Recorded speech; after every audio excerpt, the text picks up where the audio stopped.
Hello and welcome to The View from Mayor Brown podcast.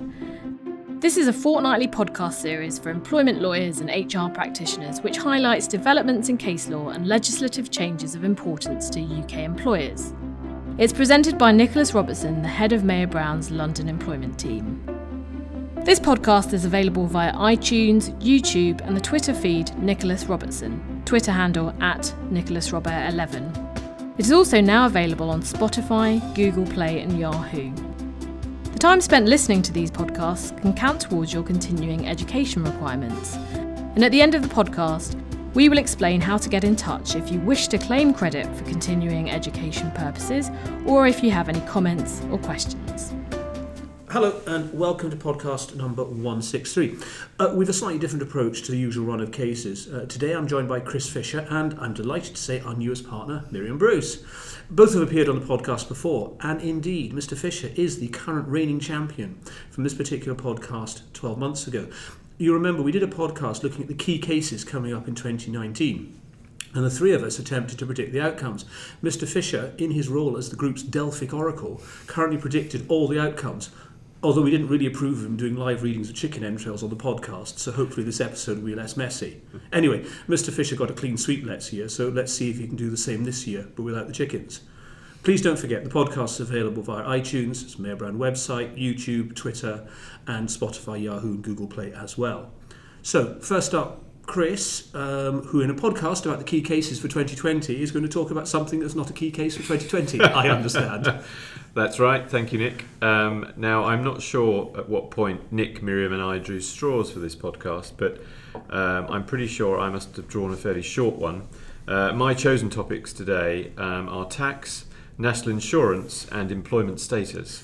So if that doesn't get you excited, I don't know what will. So let's start with tax. And joking apart, this is, I think, one of the most significant employment pieces of legislation that will be coming in this year. And I'm talking about IR35.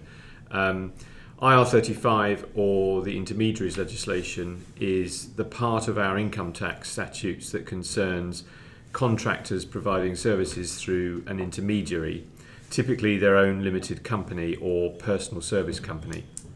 Now, currently, the IR35 legislation in the private sector says that where a client receives services from a contractor through an intermediary, such as a personal service company, then the arrangement needs to be examined to see if the individual worker is actually working like an employee. So if you took away the personal service company and you constructed a hypothetical contract between the worker and the end user client, would that individual worker be considered an employee for income tax purposes? And if they would, then the personal service company must operate PAYE and national insurance on the fees that it receives from the client. Now, despite those current IR35 rules having been in force for nearly 20 years now, HMRC believes contractors are still in many cases not being classified correctly, and as a result it's losing a huge amount in terms of unpaid income tax and national insurance. So they're changing the rules, and from the 6th of April, for medium and large organisations, the obligation to make that assessment about intermediary arrangements will fall on the end user client, not the personal service company. And where that end user client concludes that the individual worker would be an employee for tax purposes if there was a direct contract between them, then it must issue a written assessment to that effect, and PAYE and national insurance must then be operated on the fees paid to the personal service company. Now, in reality, where an assessment is made to that effect, it's more likely going to mean a change in the way the contractual engagement is handled. And we've probably all seen the press reports about some large organisations such as the banks who have historically used personal service companies to a large degree and now just moving away entirely from that model. Now, on a final note, many of you will have seen that the government has announced that it is reviewing IR35 prior to it coming into force, but the current thinking, and my view at least, is that that's not going to bring any significant changes, and the rules will come in on the 6th of April, I think, pretty much in the form they are now. So to the extent you haven't yet reviewed your contractor arrangements, now's the time to do it. And that's IR35. That's all there is to know. All there is to know. Very simple. It's going to change things. It's a huge change. And I think we've got clients who are grappling with how to change it. And it's more about moving away from the personal service company model and what do you replace it with, and the increased cost that comes from that, I think. Do we think, bearing in mind the employment side of this is unchanged, this is purely a tax regime, do you think personal service companies are going to disappear, or is it the tax consequences of personal service companies are going to be equalised, but end users may still use personal service companies to steer around the employment law risks of engaging individuals? I think so. I think personal service, because the tax and employment law tests are different. And I think the use of a personal service company would still be a strong indicator, initially at least, of there not being an employment relationship, or even possibly a worker relationship. So I think they may remain in place for those sort of one-off personal service company arrangements that clients may have. But I think where we have clients who are using multiple personal service company contractors, I think that the risk starts to increase on the tax side. Yes. And it's simpler just to move away from the model altogether. And what if, as I understand it, the IR35 changes are about reallocating the risk if something is found not to be compliant? If the underlying test hasn't changed significantly, are there concerns about historical liabilities being opened up? Yes, I think there are, because obviously, the personal service company owner will worry that if they all of a sudden accept the assessment from the client that they are a disguised employee, that essentially is the IR35 test. It's the same test, as you say. The HMRC have recognised this, and they've said publicly that they're not going to carry out targeted assessments. Quite what that means, I'm not really sure. If they widespread random. Exactly. I'm pretty sure if they discovered, that there'd been a breach, I don't see why they wouldn't investigate. I suspect they may have enough to do investigating potential breaches or compliance with the new rules, perhaps, than to worry about going back. And having made that statement publicly more than once, it may mean they don't do it. But I wouldn't be surprised if we see personal service company contractors, possibly asking for indemnification if they put onto a different arrangement against, what could be, back taxes up to 6 years with penalties and interest. So it's certainly a worry for those people too. Okay, Miriam.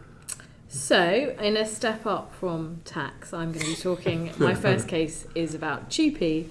The first case I've picked to watch out for this year is the case of Dewhurst and Revised Catch, a tribunal decision on TUPE from the end of last year. So, just by way of reminder as to what this case looked at, the tribunal's decision here was that where there is a TUPE transfer, individuals who are properly classified as workers are covered by TUPE. By way of reminder, TUPE applies to anyone working as an employee. This is defined in the legislation as someone who works for another person, whether under a contract of service or apprenticeship or otherwise, but does not include anyone who provides services under a contract for services. In other words, someone who's clearly an employee is covered by TUPE because they work under a contract of service. There's also a clear exclusion if you're genuinely self-employed, i.e. engaged in business on your own account under a contract for services. And in that scenario, TUPE would not apply. But what happens if you're neither working under a contract of service nor under a contract for services? In other words, what is the TUPE implication if you are a worker? In this case, individuals who were cycle couriers claim that they were workers and that they should be treated as working under a contract of employment for the purposes of TUPE. Their argument was that TUPE applied to contracts of employment plus a further category, denoted by the words in the legislation which referenced working under a contract of service or apprenticeship or otherwise. Here, the tribunal had to focus on what or otherwise meant. And here they decided, after a careful review of the authorities, that workers were intended to be covered by TUPE.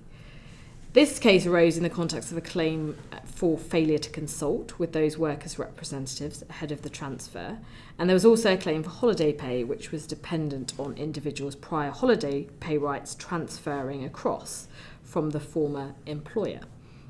Now, the reason I've picked this case as one to watch is that if it's correct, I think it extends the ambit of TUPE significantly. Employers will have to treat workers as if they were employees for the purposes of TUPE protection. And as here, it would clearly apply in relation to collective consultation rights and the transfer of historic contractual rights and claims over to the new employer. And I think the practical point, which we talked about in previous podcasts, is that transferees will need to negotiate appropriate warranties and indemnities to cover workers as well as employees when they're dealing with a transaction. It's worth pointing out that this case doesn't go so far as to give workers the right to claim automatic unfair dismissal, because that part of the TUPE regulations refers back to the definition of employee in the Employment Rights Act, which is narrower and excludes workers. However, given the way the law is changing and the continued push to extend worker rights, that could well be the next battleground. As I said at the start, this is only a tribunal decision, and we haven't yet heard that this is definitely going to be appealed, but I think it's only a matter of time before this case or a subsequent case on the same point is appealed. And I think until then, employers will need to be mindful of the collective consultation risk and the allocation of that risk on any TUPE transfer. So, if this were appealed, any views? I think it will be upheld. I think this is just the continuing trend of worker rights being extended.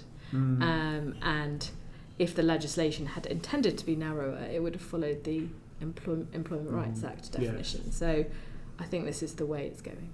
Chris? Yeah, I agree. I can see it going the other way. It's difficult to know quite what's meant by the words or otherwise because it's so wide, but I, if I had to bet, I'd say I'd agree with you. It's a continuation of that. So we're all going to win that one then? Or lose.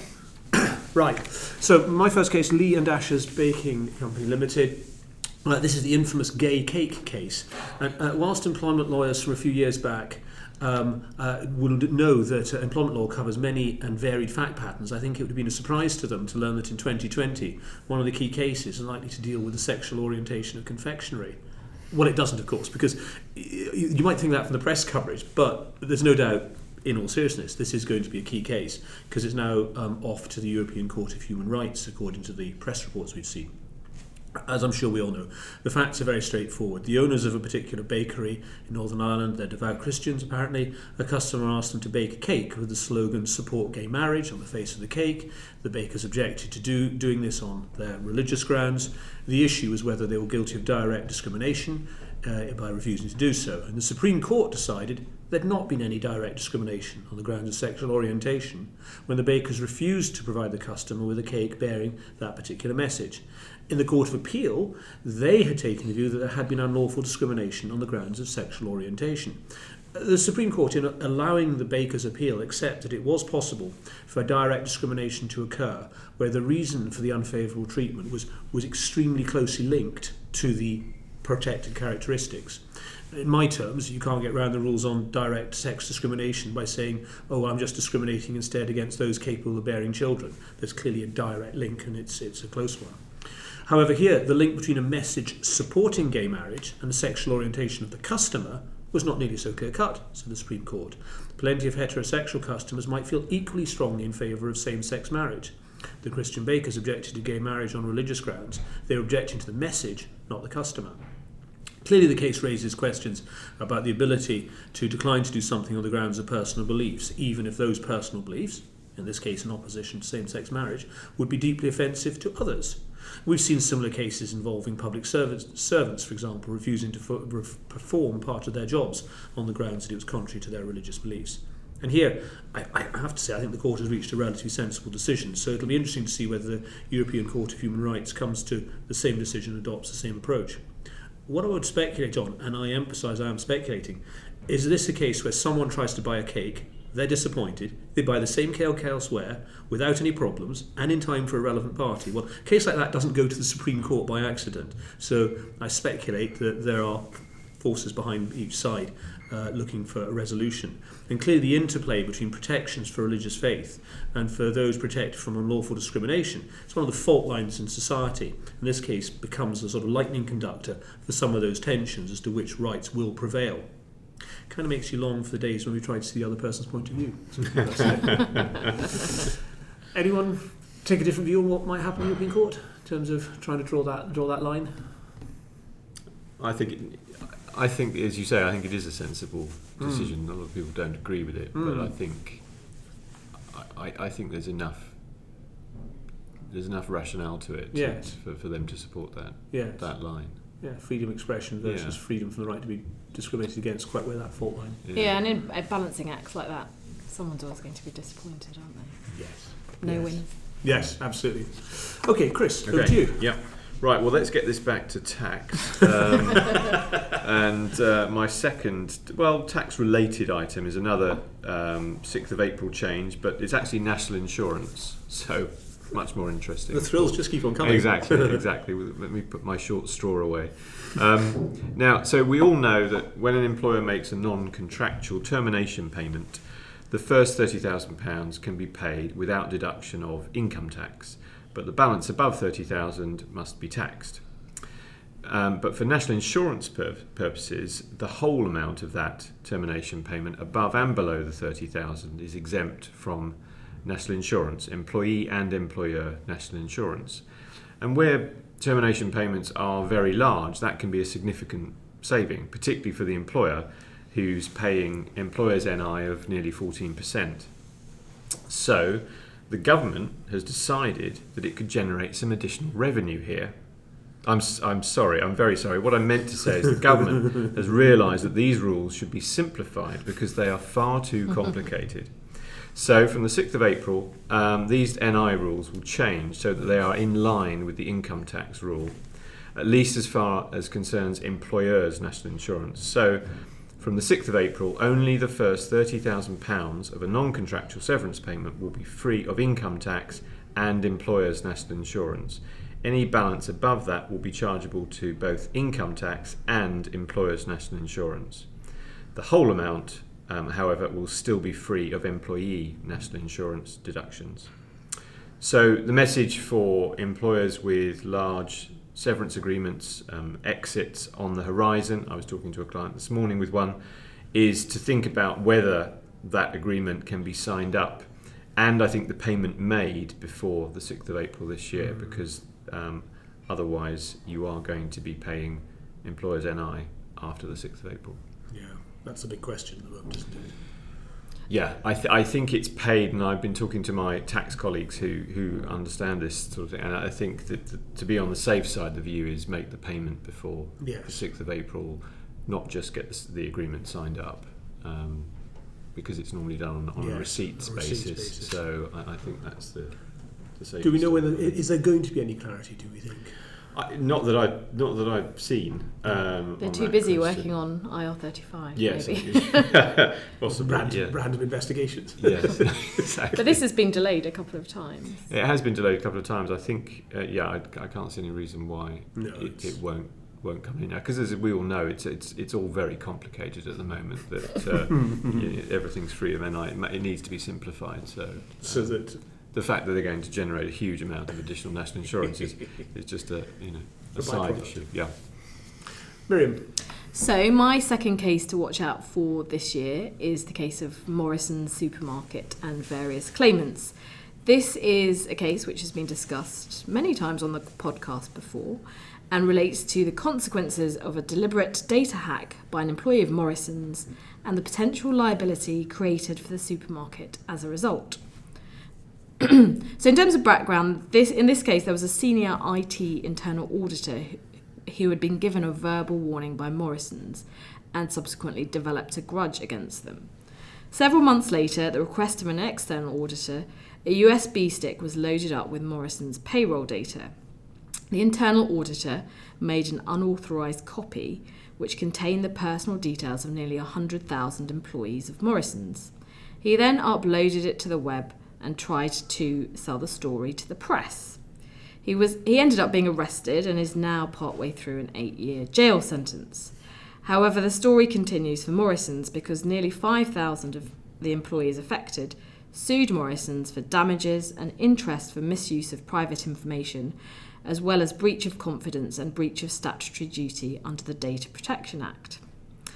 Now, both the High Court and the Court of Appeal decided that Morrisons was not the data controller at the time of the unauthorised disclosure and was therefore not directly liable for breach of confidence or misuse of private information, since it was not Morrisons which disclosed the information or misused it. However, it was found that Morrisons were vicariously liable for the actions of the hacker. At the Court of Appeal, Morrisons sought to argue that the Data Protection Act was intended to exclude vicarious liability. Given they had complied with their express obligations as data controller, Morrisons' view was that it should not find that it was vicariously liable for the actions of the rogue employee.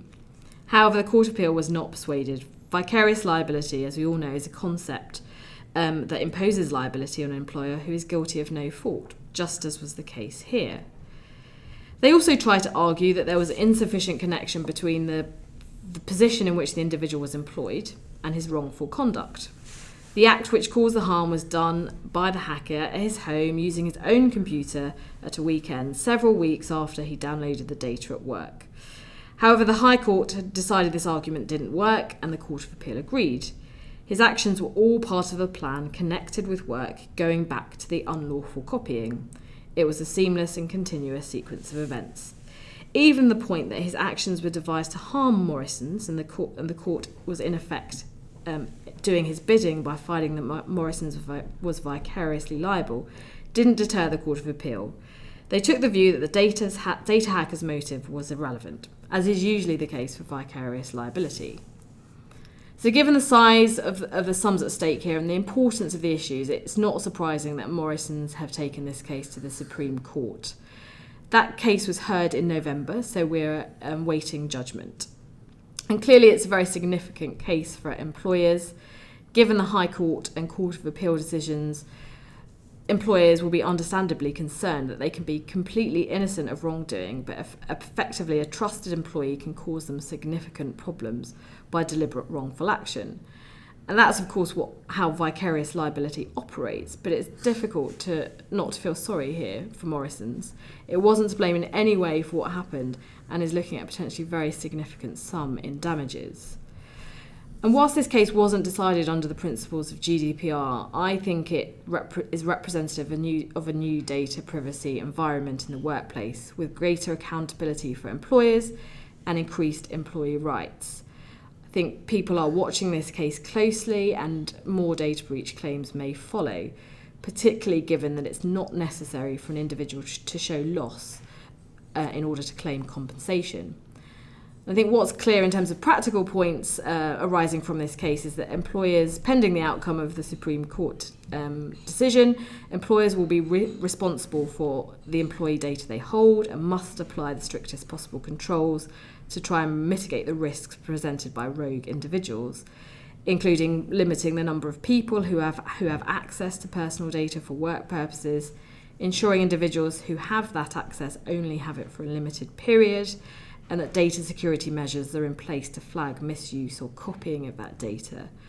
Further, I think it will be important for the personal consequences of data breaches to be outlined to those who need to have access to colleague personal data for their job. So that's the case of Morrisons and various claimants. What do you think? I think Morrisons are going to lose. I think they are. Yeah, I can't see. I think I struggle with the decision, but I think I don't think it will go the other way. Unfortunately, I agree with you. The only bit that I suppose I wonder is if you were the Supreme Court and you wanted to go, okay, this is the law, but this is such an extreme case. The fact that he set out to injure Morrisons and that by dint of vicarious liability he will achieve his outcome, that feels like such an odd set of facts that you could potentially go, well, this is the general law, but here there are some exceptions. But I agree with you. I think it's unlikely. Yes. Yeah, it's difficult not to feel sorry for Morrisons, but vicarious liability, as they say, vicarious liability is the employer hasn't done anything wrong other than employ the individual. Yeah. So someone has to be liable. Well, someone with deep enough pockets has to be liable. Yeah, that's a slightly different point. Okay, as the Stores Limited and Brearley, and this is a case that's gathered a significant amount of attention and commentary as it's gone up through the tribunals and courts. It's been relatively rare to find significant equal pay cases in the private sector up until now, and this case does seem to be blazing a trail.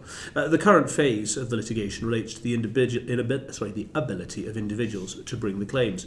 We're still a long way off deciding whether or not individuals actually have valid complaints or not. And the key issue here is whether individuals can bring equal pay claims and the comparators with whom they wish to compare themselves were based in completely different establishments run by ASDA. The background was that there was something like 630 retail stores which applied common terms as between men and women. There were also 24 distribution depots which applied different terms, but those different terms were applied equally between men and women at the distribution depots. There are more women in the retail stores, and the women wanted to compare themselves with men in the distribution stores. It's claimed that the terms and conditions of pay in the distribution stores are better than the ones in the retail stores. So the early starting point is whether the individuals can make that comparison at all in relation to individuals working in a different store when individuals who worked in the same store as the claimants are employed on the same terms and conditions. Well, the claimants put their claim in two ways. Firstly, they say there are common terms at the stores and the depots, and so a claim is permitted under the Equality Act 2010, Section 79(4)(c), and the Equal Pay Act 1970, Section 1(6). Alternatively, they say, they are entitled to make an equal pay claim where there's a single source, quote unquote, setting their pay and the pay for the comparator. Finally, they said if none of those routes work, then there was a direct enforceable right under Article 157 of the European Union Treaty, and that gave them a directly enforceable right to equal pay. The Court of Appeal, which is the last court to hear the case, spent a considerable amount of time considering how to assess whether the terms of the claimant and the comparator were common terms. That's the term used in the legislation. Here, the complication was that the evidence seems to show the terms may not have been very similar as between the claimant and the comparator. However, the Court of Appeal pointed out that common terms did not have to be similar terms. What was necessary in order to show common terms was that the claimant would have been employed on her same terms if she had worked at the comparator's distribution hub doing her job, and the comparator would still have been employed on his same terms whether the comparator worked at his distribution depot or the retail store where the claimant worked. That is the statutory meaning of common terms in this context. It does not require a comparison on a term-by-term basis between the terms of the claimant and the terms of the comparator. Thinking about this, although it seems complex overall, this does seem to be a sensible approach. If employment terms for a London employee are different because they work in London, that is why they're different, and it's an answer to a claim for equal pay from an employee in Newcastle.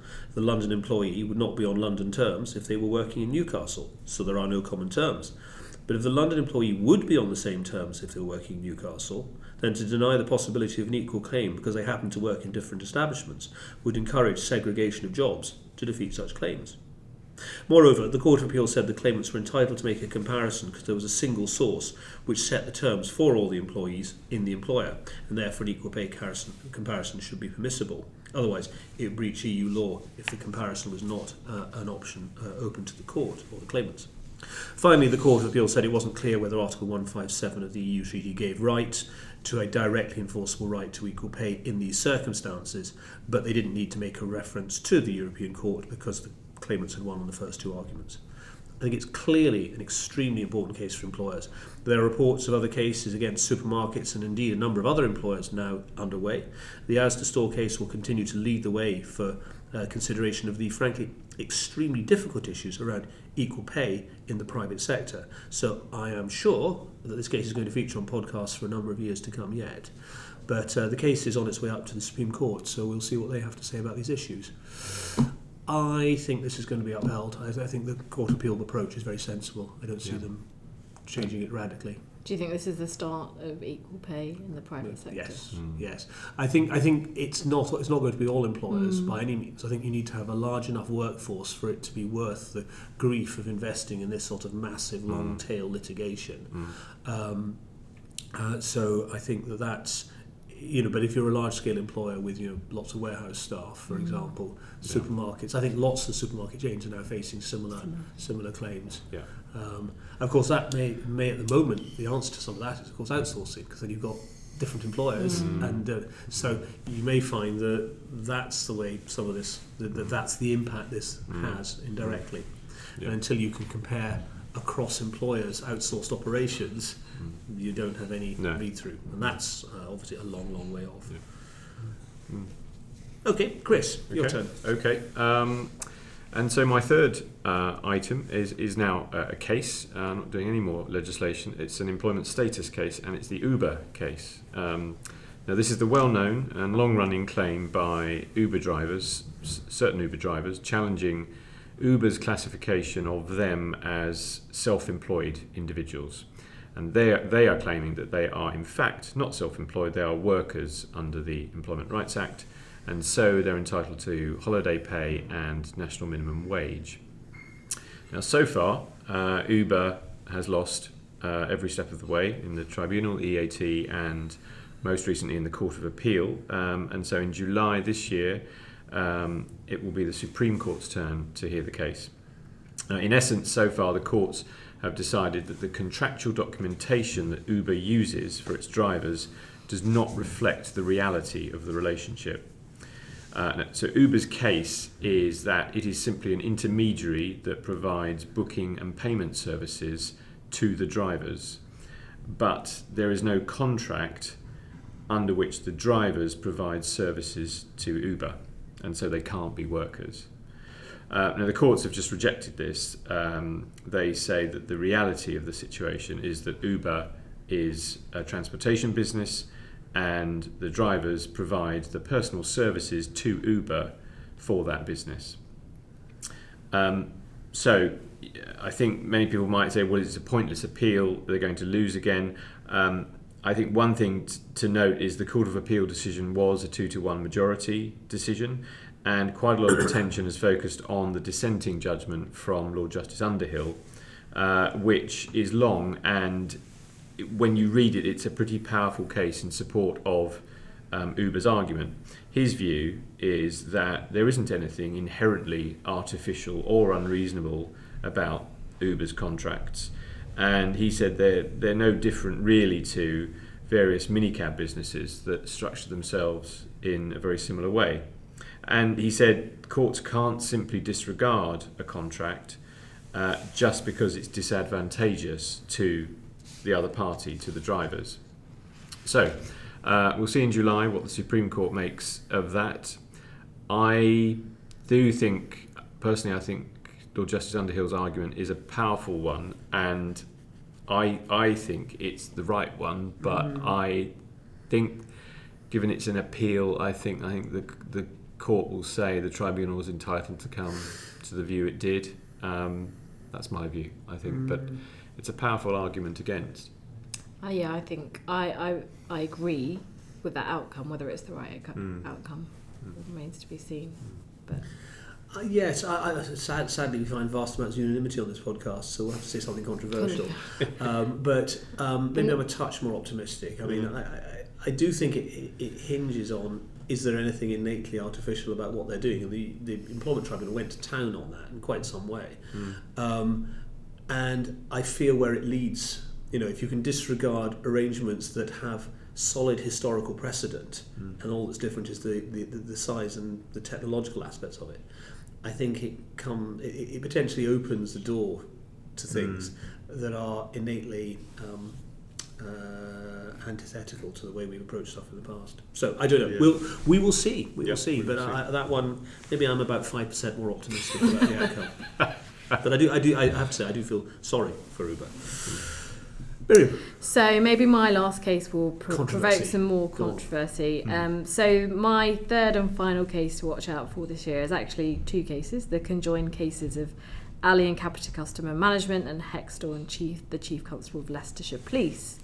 In fact, I spoke about both of these cases when I last appeared on the podcast. So good to see that it's still going. So these cases are due to go to the Supreme Court this year on the important issue of whether it's unlawful direct or indirect sex discrimination for men to be paid less on shared parental leave than birth mothers are paid on maternity leave. As I said, we talked about these cases last time I was here 2 years ago.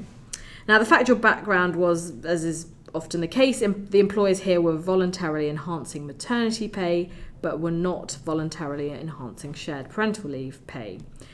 It was argued that since men were not taking maternity leave, then it was discriminatory if employers were not equivalently enhancing any shared parental leave period.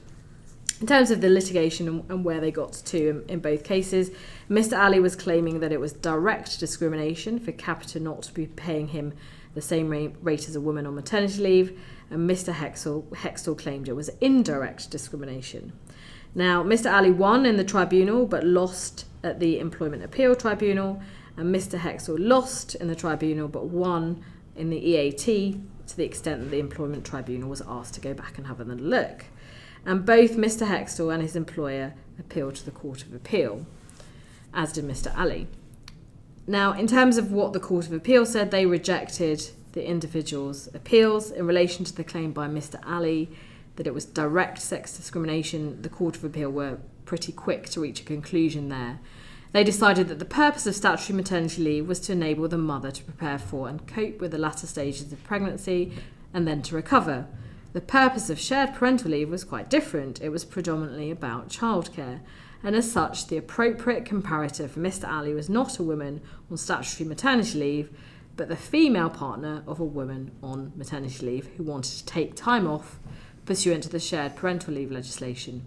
In these circumstances, a woman would have been paid at the same rate as Mr. Ali, and therefore there was no direct discrimination. For Mr. Hextall, he tried to claim indirect discrimination. The Court of Appeal said that, in effect, his claim was to be regarded as a claim for equal terms in his contract of employment. Hextall argued that the sex equality clause should modify his terms of work by including a corresponding term giving him leave and pay at the same rate as a police officer taking maternity leave. However, that claim was bound to fail.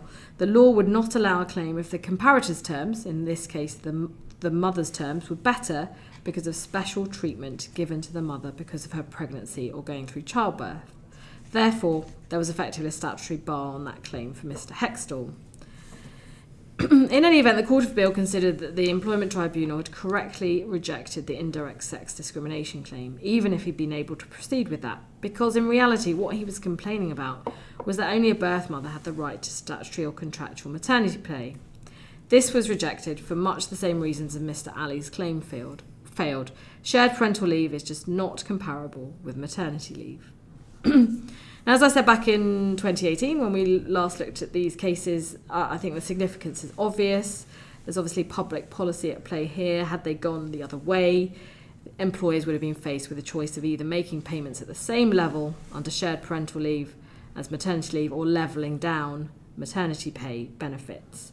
Many employers have elected to go with equal pay for shared parental leave and maternity leave. But on the basis of the Court of Appeal's decision, that's going to remain something entirely at the discretion of the employer, because in the Court of Appeal's view, it's not open to a disadvantaged man to bring complaints. In terms of my views on this case, I think legally the rationale seems sound. As someone who's been on maternity leave, I definitely argue that the early stages of maternity leave are about something a little bit more than just childcare. But if we really want a truly level playing field for both parents and an improved uptake of SPL, then equal enhancement would be the first step towards that. So it will be interesting to see what the Supreme Court make of this. What do you reckon, Chris? I think we all thought that the indirect discrimination argument might have more legs than direct. Direct is definitely. Yeah. I think that must be right. The indirect, I can see the statutory bar argument, but I think that one, again, if they're looking to make a policy decision the other way, that might be one way to do it. But I suspect not. I think they will. I think they'll be too concerned that the consequence will be level up. It'll be level down, and that would be problematic, obviously. and also that this really ought to be a policy for Parliament rather than a court-invented policy. Yeah. So I suspect that I think they'll rein it back in, but let's hope your last case is more controversial then. Well, I'm glad. Yes. So Royal Mail Group Limited and NfoB, Court of Appeal case decided at the end of 2018, which is now going up to the Supreme Court. It is connected to the burden of proof in discrimination cases, and that's always proved to be a challenging topic. As lawyers, we all know that there are parts of the law where, when we're trying to explain them to management, it leads to a mix of boredom and incredulity on their part. But we're made of sterner stuff on this podcast, aren't we?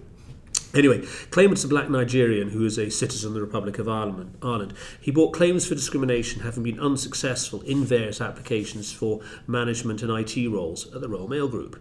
The Employment Tribunal rejected his complaints, but it was a feature of the case that the Royal Mail Group did not call any evidence from the recruiters or hiring managers who had rejected the claimant's applications.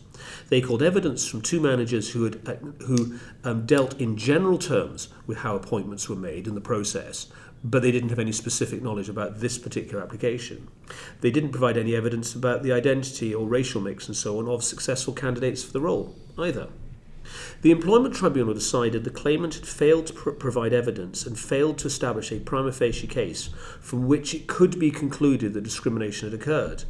The burden of proof in direct discrimination claims requires the claimant to prove a prima facie case that discrimination has occurred, from which it would be appropriate to draw inference that discrimination could have occurred, and then it switches at stage 2 of the process so that the respondent, the employer, has to prove that it did not actually commit an act of unlawful discrimination.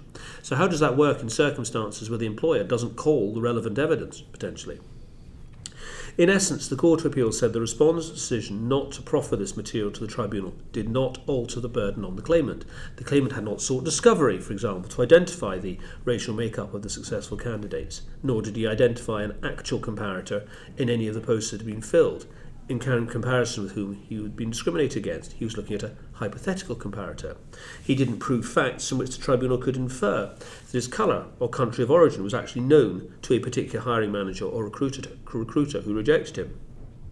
I think the case as it's currently situated clearly supports the two-stage process, i.e. the claimant has to prove the prima facie case and only then does the respondent have to prove anything. At that point it does have to prove the negative, i.e. it did not discriminate. I think it's clearly a bold employer that would rely on the approach that it's safe not to lead evidence as a matter of principle. And of course, we don't know the reasons why the Royal Mail Group did not actually lead any evidence in those areas or call the decision makers. There's a hint in the tribunal decision, in the Court of Appeal's decision too, that the situation was an extreme one. The Court of Appeal recorded that it was likely, given the vast number of candidates who would be applying for these jobs, and the claimant and many others lost out when the initial sifting was applied in many cases, and the sifters would not have any recollection of a specific candidate and why they were rejected. Their evidence would be recreating their thoughts historically and retrospectively. So they said that this evidence might have limited value. So, as I say, it's a slightly more extreme case, but it'll be interesting to see if the Supreme Court take the opportunity to review the application of the two-stage test as laid down in the 2005 case, Aijen and Wong, and also subsequently approved in Madarasi and Nomura, and which is now in Section 136 of the Equality Act 2010. But I think the key issue is the Supreme Court looking at who has the burden of proof, if anyone, in relation to stage 1 of the test. In other words, does the claimant have to provide the evidence or show the evidence from which discrimination could be legitimately inferred, or is it simply a case of the tribunal can legitimately infer? We will see. Certainly if the courts were to adopt a different approach to the vexed question of how to identify discrimination in direct discrimination cases, that would be groundbreaking indeed. So my guess is they're not going to change things, but we'll see. Anyone want to take a radically different view? Not only is the claimant going to win, they're going to have to make him Postmaster General. I feel I should say yes, just so that just to have a different opinion. I'm going to say no. I think it'll be the same result. Especially going for clean sweep 2 years in a row. Clean sweep. I'll put my chicken entrails away. So, thank you very much indeed for listening to the podcast. Please let us know your thoughts on the comments, predictions and so on from this podcast. Normal service, 3 cases per episode. Normal service will be resumed next week. Obviously, thank you, Chris and Miriam, for being on the podcast. Thank you. Thanks. And it only remains for me to confirm that no chickens were harmed or mistreated in the making of this podcast, allegedly. Thanks very much. Bye. So that concludes this podcast. We hope that you find it and others in the series helpful. If you have any comments or questions or want to know how to claim continuing education credits, please email Nick at nrobertson@mayorbrown.com. Thank you for listening to the podcast.